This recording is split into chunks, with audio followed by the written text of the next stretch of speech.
So great to have you here.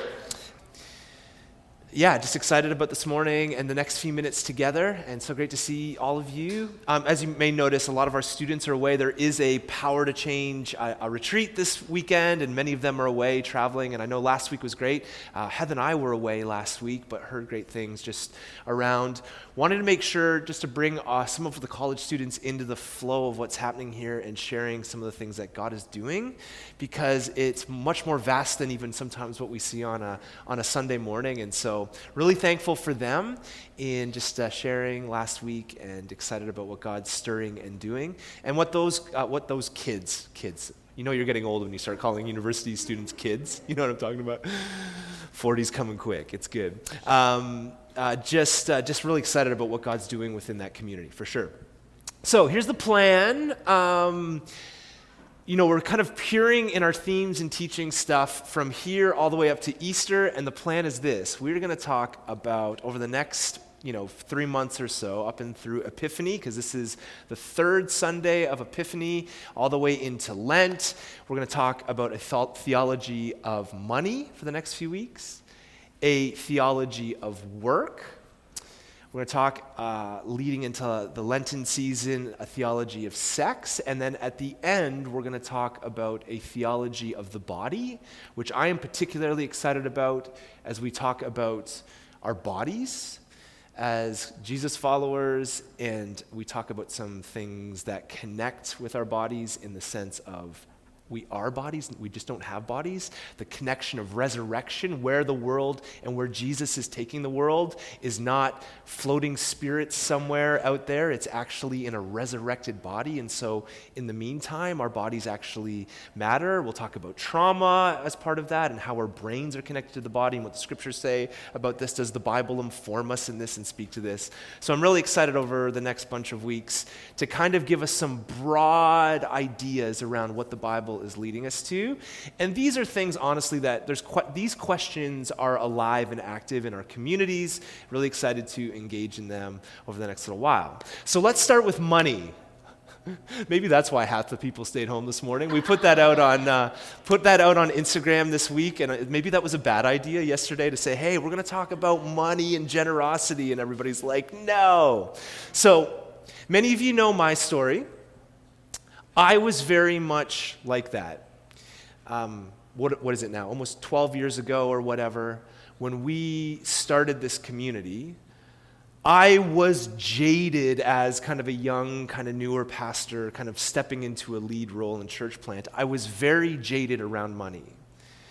I had some experiences. I'd seen some things in the church. If you grew up in the church, maybe you've seen these things too, where there were just a lot of questions around money and the church and how it all comes together, to the point where, if you were there in the early days, and some of you were there in the early days, we rarely talked about money at all, as of kind of like an avoidance in my own life. And the tide has turned for me, though, where even this week, I'm a little excited to talk about this, because I think we've been on our own journey as far as money and what it means for us as a community. But I also think when we dial into the life of what Jesus actually leads us in here, it's actually really, really beautiful. And so, most of you know, like, we actually make it hard here. We don't talk a lot about money. We don't pass a basket around, right? Let's make it kind of clear this morning. I don't want your money, right? We don't want your money. Actually, turn to the person, and never do this, turn to the person next to you and just tell them that. Tell them Drew does not want your money. Okay, can we just say that for a second? All right. Many of you know that we almost, in a sense, for those of you that have been newer to the community, we almost make it harder, in a sense, to give, and that can be a good thing, because we really want it to be from an authentic place and space of generosity in our own hearts and lives. And this is something that I've really grown in recently, in just the joy and freedom of this. I no longer despise kind of coming around this. It actually excites me. The other thing is, you guys know the way we've kind of set the community up here, and we'll talk more about this next week. This week we're going to look at what Jesus says. Next week we'll look more at the nuts and bolts of like church life and our own families and households and how this works. But we've set things up here in a way where we get to talk about this really freely and joyfully. Are you with me? We've actually been good stewards, and now even in the co-vocational, kind of multi-vocational space of our own team and how we look at money as a church team and all that, it's actually really, really beautiful. So I'm excited. And it was interesting. I was talking to a pastor a couple of weeks ago, and he was kind of a little on edge and talking about his church community. One of the things he was talking about is he was talking about the idols that people kind of have in their lives, right? Like, he was talking about how work for many people is an idol, and he was kind of frustrated that people weren't coming to church and getting involved and whatnot. And those concerns and those frustrations are real at times for sure, but it was funny. I went to his website and realized that he was also in a campaign to raise a lot of money to kind of retrofit his church. And I thought, such an interesting dynamic, right? Like, oftentimes pastors and churches want your money, but they also pin work and what you do and what we do against each other. And so that's kind of the vision of what we want to do. We don't want to pin them against each other, but we want to talk about these things over the next 5 or 6 weeks, how money and work and how this works together. That you and I are actually created to work and do good in the world, and part of that involves money. And I feel like I'm at the Mandarin restaurant. It's great. It's so good. I don't know. It's great. I feel like I should be going to you hear that? It's soothing. It's nice. I don't know where it's coming from. Do you know where it's coming? Hey, bring it on. It's great. Yeah. It's just like any distraction we can get. Some of you are going to be thinking about, I don't know, rice and chicken at the buffet. Where was I? Help me out here. It doesn't matter. If you want to open your Bibles with me, open up to Matthew chapter 6. Where we're going to start is we're just going to look at what Jesus says. And I think it's important to go straight to the source. We have looked at this. You guys know this. We have looked at this passage often. But we want to look at, the call of Jesus. And, it's an interesting time right now, obviously, in some of the fear around the financial situation we find ourselves in the developed world, especially of interest rates and the housing bubble and all sorts of things. What do we do as followers of Jesus with our stuff? I've been fascinated, and many of you know this, in my own reading of guys like Rodney Stark, who talks about the early Christian church, Tom Holland, no, not Spider-Man, another Tom Holland, who is actually a secular writer who really walked through the early history of the early Christians. I think of Alan Kreider, other theologians that have written. And basically my synopsis would be is that, and this is just me kind of summarizing, that really two of the things that kind of upended and really saw the church, upended culture and saw the church move forward in the Roman world was two things the church was doing. How they were using their bodies was completely different to the culture around them. Crazy when you look at what was going on in Greco-Roman culture and how the church called the community to this place of faithfulness and joy together in marriage, and how they used their stuff. In a world that was very, just the disparity between rich and poor in the Roman world and all that would go on and how the lower classes were treated, the church came along and they took the teachings of Jesus very, very seriously.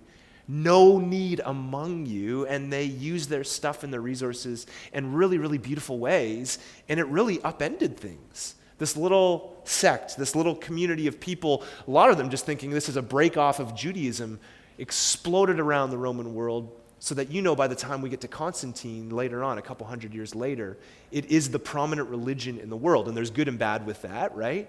But this little group expanding around the world. And I think they honestly took Jesus' words here seriously. So let's read them. You with me? Matthew 6:19, this is what Jesus says. He says, "Do not lay up for yourselves treasures on earth where moth and rust," some of your versions say vermin, I think, which is an awesome word, "destroy, and where thieves break in and steal, but lay up for yourselves" what? "Treasures in heaven where neither moth nor rust destroys, and where thieves do not break in and steal." And then Jesus says this classic line, "For where your treasure is, there what? Your heart will be also." So this may be news to you. In the first century, there were no banks. There were no safety deposit boxes. Literally, a lot of times in the first century and in the ancient world, you would take your treasure, and what people would often do, you think of grandpa and grandma who would put like their money under the mattress, right? In the ancient world, you dig a hole oftentimes, you'd bury a hole in the ground, you'd find a cave, and that is where you put your stuff in the first century and ancient world. Literally showing space where your things, your investment could rot and destroy. And valuables were coins and articles of clothing in that day. A man or woman would have one pair of clothes. And honestly, when you bury your treasure, it is susceptible to rust and to moth. So what Jesus is actually saying here hits the people as they listen as he teaches off the mountain right to their hearts. Now and you've maybe heard some of these points, but I think we need to remind ourselves, even if you've been around the community since the beginning, of a couple of really important things. Because one of the things that happens here when Jesus says that we're to store our treasures up in heaven, we are shaped very much by a Western idea of heaven, right? So heaven is what? For most of us in our culture, heaven is this far-off place. You go when you die. For most of us, we think heaven is kind of future tense. And so the classic with this is Jesus says, store your treasures up in heaven. And so what we need to be doing, brothers and sisters, is thinking about eternity, not now. Think about the future and your life and eternity. But what Jesus is not saying is he's not saying about the kind of the present. Now, I'm all for thinking forward, and I do think eternity is a thing, absolutely. But I don't think this is what Jesus is actually talking about here. Many of us thought this is what it's been said. Be wise, right? Give to the church because your treasure is in heaven. It's someday in the future. The problem is, and some of you know this, with the book of Matthew in particular, Matthew, and this is the beauty of the Gospels, Matthew was writing to a particular audience with his gospel. We have 4 Gospels. They're written. Some of the stories are the same. There's variations of stories, different types of writing. Mark was a Roman, kind of writing to that kind of audience, and we could talk about this all day, but the important thing to know is with Matthew, he's writing to a religious, devout community of Jewish people, and they would not even use the word Yahweh or God. They would not write it out. Literally, if you can think in English, what they would do, these devout Jews, is they would write like G-D to avoid writing this holy name of God. And so Matthew, when he writes, would always interchange God with, what do you think he interchanged it with? Heaven. If you actually read through, I encourage you to do it. How often you hear the word heaven in the Gospel of Matthew is intentional because he's writing to a particular audience and trying to kind of bridge the gap and trying to show them who the Messiah is. And kingdom of heaven ultimately meant kingdom of God. Now, does that change things? Validate me a little. That changes things. Nod your head a little bit. That changes things because when we talk about heaven, when you read heaven here, it's not talking about some far-off place you go when you die. It's talking about storing our treasures up in God. Now, Judah, you fail, buddy. No lunch for you. No lunch, no. You're just, again, I need all this validation. I'm partly a pastor, man. You got to build my ego, and you're just making me feel like a failure. It's so bad. I love you. Okay. You're thinking about buttered chicken, are you? Okay, we'll see how that goes. Lay up for your treasures in heaven can be translated, lay up your treasures in God. And I think actually that is like the first thing out of all that Jesus is saying. We just need to take a hold of and realize like this is for what we do with our stuff and our money and our resource and everything that we have is for here and now. All of us have an option in the room to lay up for ourselves treasures on earth now, lay them in things, the kingdom of this world certainly. I don't want to sound like the idle guy pastor, but I think there's tension here in that. And there's a huge call here that we can lay up our treasures, what we have in God now. The kingdom, guys, this is why I love the church and am so bought into this. And just, and beaming with life for this because we just live so differently, and what we're a part of, the kingdom of God represented in the church, flesh and blood together, is so different, and we get to store and active and participate and play right now. It's actually really, really beautiful. You follow me? So if you're reading Matthew, just remember, sometimes when it's God, heaven, when it talks about heaven, we're not talking about necessarily something in the future. Now please hear me. Heaven is in the future as well. It's in the present, but it's also in the future. God's space and human space will come back together in a great union. And the reason why we're talking about money and kind of work together is because I actually think everything we do and are will bleed into that life, and we will work and we will live in a renewed world. And so heaven and earth are coming back together. But I also think this changes the way we think about how we use our stuff because it's talking about the now. You with me? Okay, so then Jesus keeps going. He says this, and this is really interesting language. Again, in English, there's like a bit of disparity here. He says, the eye is the lamp of the body. Goes on, so if your eye is healthy, your whole body will be full of light. But if your eye is bad, your whole body will be full of darkness. If then the light in you is darkness, how great is the darkness? Now, for some of us, we're like the eye, like if I have an healthy eye, like you're thinking eyesight, and obviously this is not what Jesus is saying. In Hebrew, the eye was a euphemism for how you stewarded and handled money. This was actually, the eye was kind of like the metaphor in that culture. If you had a good eye, right? You had a good eye. It meant that you stewarded and handled money well. And so if you were healthy, you were generous, if you weren't greedy or stingy, people would say you have a good eye. But if you were greedy and stingy, people would say you have an unhealthy or evil eye. And so Jesus is getting to the point here that the eye literally is the lamp of the body. If your eye is healthy, the whole body is full of light. And I think what Jesus is getting at here is just the depth. And I think we know this in this room, that how we handle our money and the type of life that we enter into with the things we have, it affects the entire body. It affects our entire lives. You with me? How we actually steward our stuff and our money actually gives a good vision and picture of how all of life goes. And I was thinking about this week. As I get older, there's some people I really look up to, followers of Jesus who are older, who honestly I would love to be like as I grow older and I follow Jesus more and longer. And I got thinking about a couple people this week and just how those are the people that are generous and use their stuff for good. And it's amazing that, as Jesus talks about a healthy eye, I look at these people. These people have a healthy eye, and it affects the entire life. That actually the stewardship of stuff actually flows out of their life, and all of life then begins to show what it means to steward under the rule and reign of God. And this is the type of people we want to be. And I would actually say it's very much true for church communities. When a church community has a healthy eye and how it stewards and works with its resources, I think all of the church life begins to benefit from that. You following me?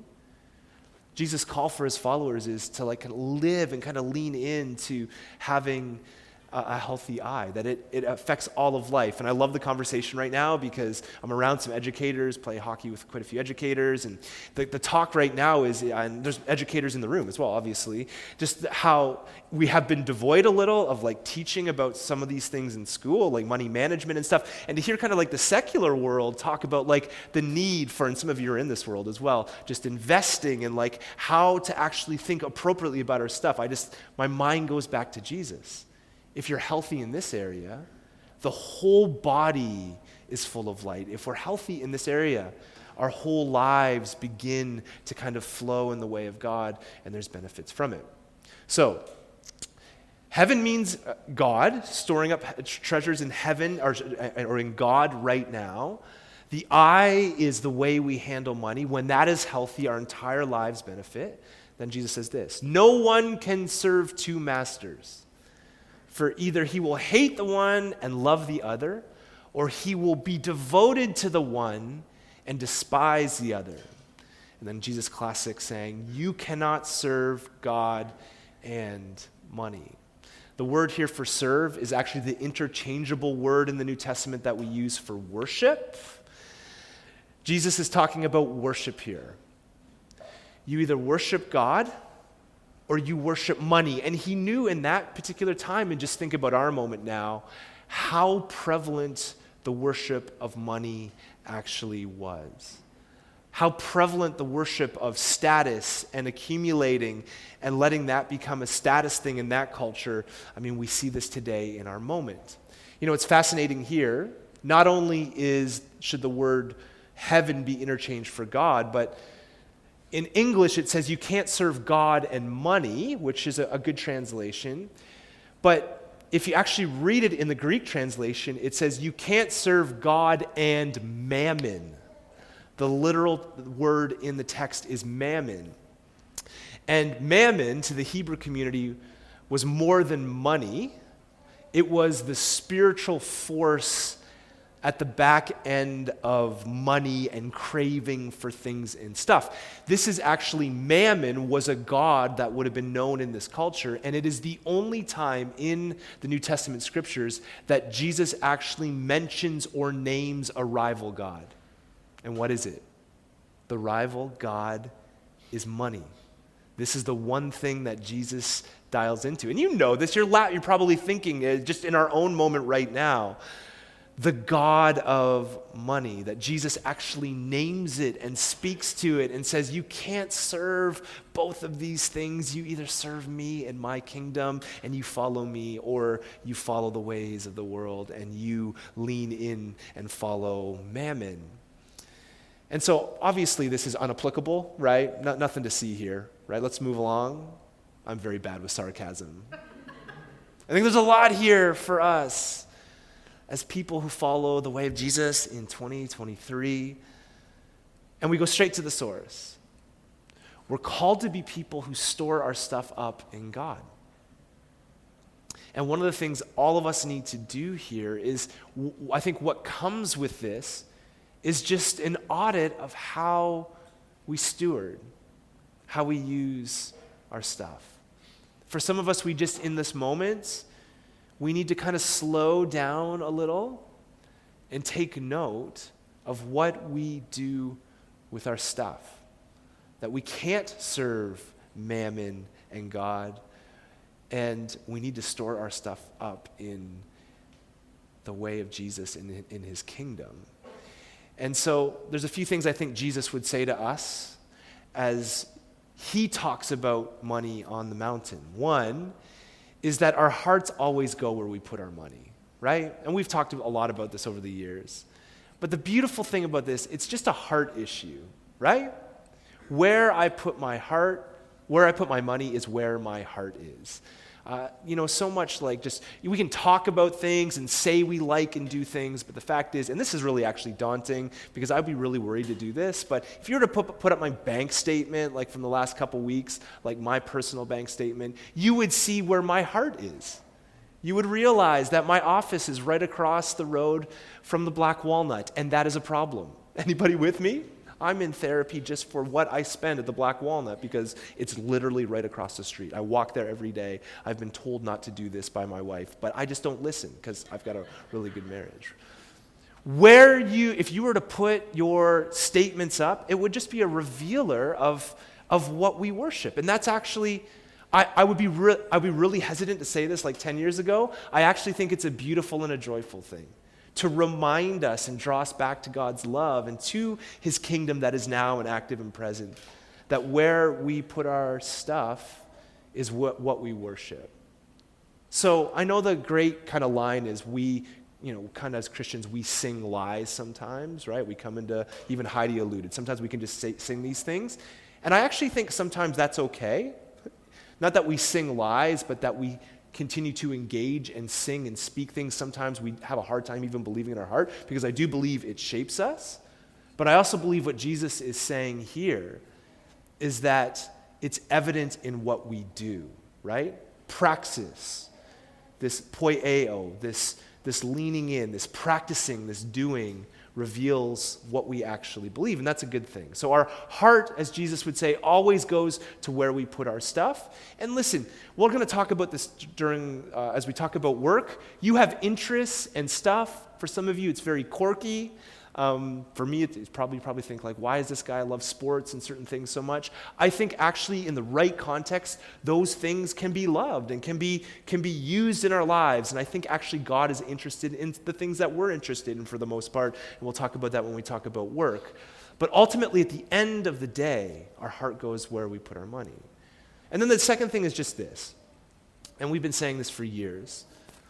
We have to break the stigma, and some of us grew up in environments where it was like you gave a certain percentage to the church, and we'll talk about this more next week. You kind of gave a certain percentage to the church, and that was God's. And then you got to do whatever the heck you wanted to do with everything else. And that is not the story of Jesus, nor is it the story of the New Testament church. The radical thing we enter into as the church is everything belongs to God. Everything, every ounce, every dollar, every resource, your house, your car, everything we have, the clothes on your back, everything we have is God's. And the call in the New Testament is we get to steward this along the way. We get to be kind of conduits of God's resources in and through our lives. And so the shift needs to really shift towards everything we have is from God and is God's. And I would caution us a little bit, and we'll talk more about this next week, but caution from just saying, okay, this is what you got to do, and then you get to do whatever else you want to do with your stuff.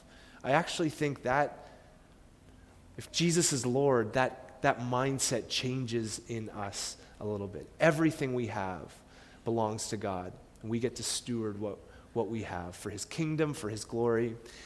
And so with this, guys, honestly, with this, it's so relieving because I'm not here to kind of shake your pockets. There's no jet we're trying to fill up with like jet fuel, all right? Right? And even the beauty of like the simplicity of our own community, and I don't want to just push everything to next week, but there's a sense here, even as a community, the way we've set this thing up, we could take Jesus' words very seriously, not just as people, but as a community. And we could literally get to a place where there is no need among us. I speak of this freely because I think the hard work that's been done. But guys, this morning, Jesus wants our hearts. If you can hear anything, and I know we're all at different places and spaces, because if anybody is going to empathize right now with the moment we're in, and honestly, even like practical things, like with some, you're in your 20s, trying to own a house, early 30s, all of that. It is a very hard moment, absolutely, and we want to wrestle through these things as a community.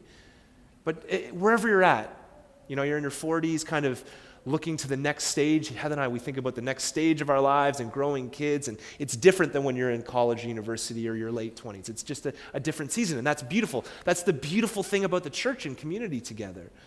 But if anything that could speak to all of us that kind of sit in the room, God just wants our lives. He wants our hearts. He wants everything.